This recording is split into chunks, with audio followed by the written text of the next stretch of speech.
की। मैं पीछे से भी आवाज आनी चाहिए जरा हाथ उठाकर। बहनों भाइयों, प्रश्न है भारत माता की आन बान शान का। बोलिए भारत माता की ये बात इस सभा में एक तो यहाँ के पूर्व विधायक श्रीमान करण सिंह की तंवर मौजूद है। मैं समझता हूं कि इस मंच पर जितने लोग बैठे हैं उनमें सबसे वरिष्ठ यदि कोई है तो करण सिंह की तंवर है।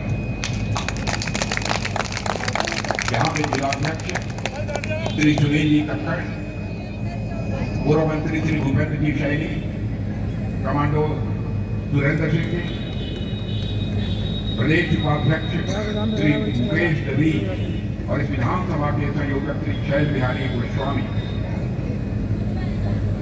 और इस सभा में मौजूद मेरे सभी सम्मानित बहनों एवं भाइयों। बहनों भाइयों, जिस गर्म जोशी के साथ आप लोगों ने मेरा स्वागत किया है, अभिनंदन किया है, मैं मानता हूं यह भारत की परंपरा है और शिष्टाचार का तकाजा है। स्वागत, अभिनंदन और सलाम दुआ कभी एकतरफा नहीं होना चाहिए। इसलिए मैं भी अपनी तरफ से शीश झुकाकर आप सभी बहनों भाइयों का हार्दिक अभिनंदन करता हूं।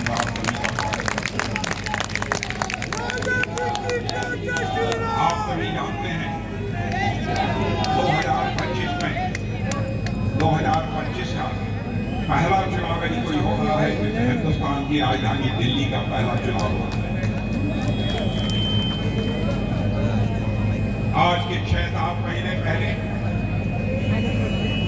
देश में लोकसभा का चुनाव हुआ और आपने देखा कि हिंदुस्तान की जनता ने भारतीय जनता पार्टी पर विश्वास करते हुए, एनडीए पर विश्वास करते हुए पुनः हमारे आदरणीय नरेंद्र मोदी जी को भारत का प्रधानमंत्री तीसरी बार बनाया है। मेरे बहनों भाई,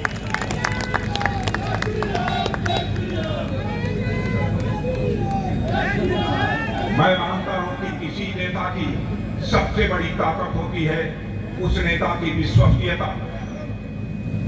नेता ऐसा होना चाहिए जो कहे व करे। नेताओं की कथनी और करने में अंतर होने के कारण भारत की राजनीति और भारत के नेताओं पर से जनता का विश्वास आपने देखा होगा इस स्वतंत्र भारत में धीरे धीरे गिरता चला गया।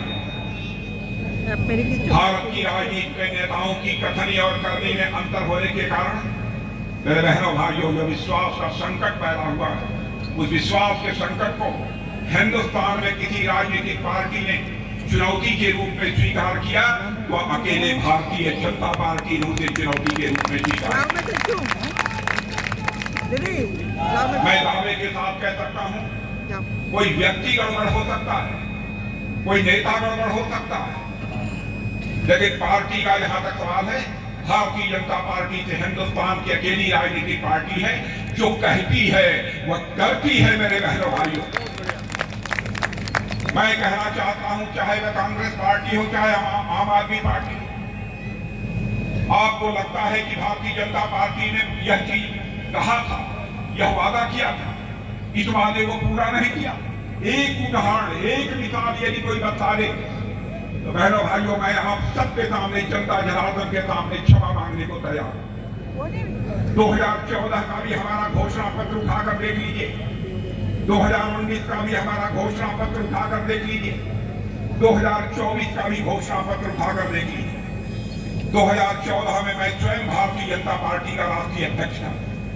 उस समय घोषणा पत्र जब बन रहा था, हमारे प्रधानमंत्री मोदी जी ने कहा कि अध्यक्ष जी आप देख लीजिएगा, वही बातें घोषणा पत्र में आनी चाहिए जिनको कि हम पूरा कर सकें।